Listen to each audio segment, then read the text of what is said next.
श्रीराम समर्थ.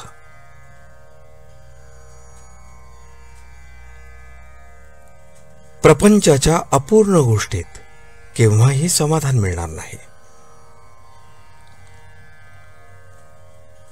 सर्व अनुभवात आत्मप्रचिती ही खरी. दुसऱ्याने पुष्कळ अनुभव सांगितले, परंतु स्वतःला येईल तो अनुभव हाच खरा महत्वाचा. आत्मप्रचितीने जागरूकता येईल, भाव वाढेल, साधनाला जोर येईल आणि भगवत प्राप्ती लवकर होईल. संतांनी पुष्कळ गोष्टी आजवर आपल्याला सांगितल्या, परंतु त्यांना देव जसा हवासा वाटला तसा आपल्याला वाटतो का? प्रपंच करीत असताना भगवंताची आपल्याला आवश्यकता वाटते का?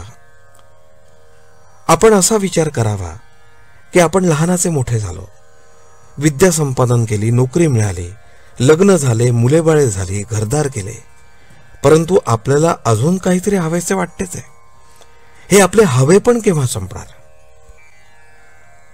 आपण नोकरी करतो, कोणी वकिली, डॉक्टरकी. नोकरी करणारा मालकाला आपल्याशिवाय दुसरा कोणी नोकर मिळणार नाही म्हणून काही नोकरी करत नाही, किंवा अशिलाला कोणी दुसरा वकील मिळणार नाही म्हणून वकील वकिली करत नाही. म्हणजेच नोकरीवाला काय, डॉक्टर काय, वकील काय, कोणीही आपापले कर्म केवळ त्या कर्मासाठीच करत नाही, तर त्यातून आपल्याला सुख मिळेल ह्या ईर्षेने तो ते करत असतो. परंतु आपण पाहतोच की सर्व काही केले, आयुष्यही संपले, तरी काहीतरी करण्याचे राहूनच जाते. त्याला पूर्णता येत नाही. एखादी गोष्ट आपल्याला मिळाली की आता यापुढे काही करायचे उरले नाही असे काही वाटत नाही. आता काही एक नको आहे, जेवढे आहे त्यात समाधान आहे असे कधी वाटते का? पुढे कसे होईल, हे सर्व टिकेल का, यात आणखी भर कशी पडेल याची विवंचना कायमच. एखाद्याचे लग्न ठरले, ते झाले की आता प्रपंचाची काळजी मिटली असे वाटते का? लग्न झाल्यावर समजा 5 वर्षे मूल झाले नाही तरी हा काळजी करतोच, आणि समजा मुलेच मुले झाली तरीही याची काळजी आहेच. तेव्हा या प्रपंचाच्या गोष्टी अपूर्ण आहेत.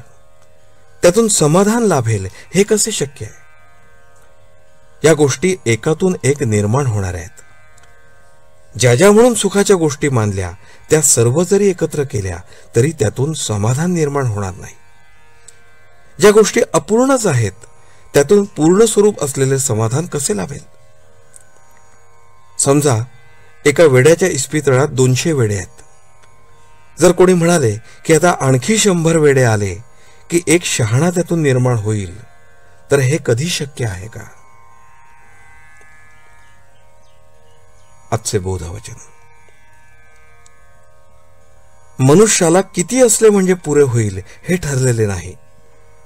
आहे त्या परिस्थितीमध्ये आपण समाधान मानले की जे आहे ते पुरेल.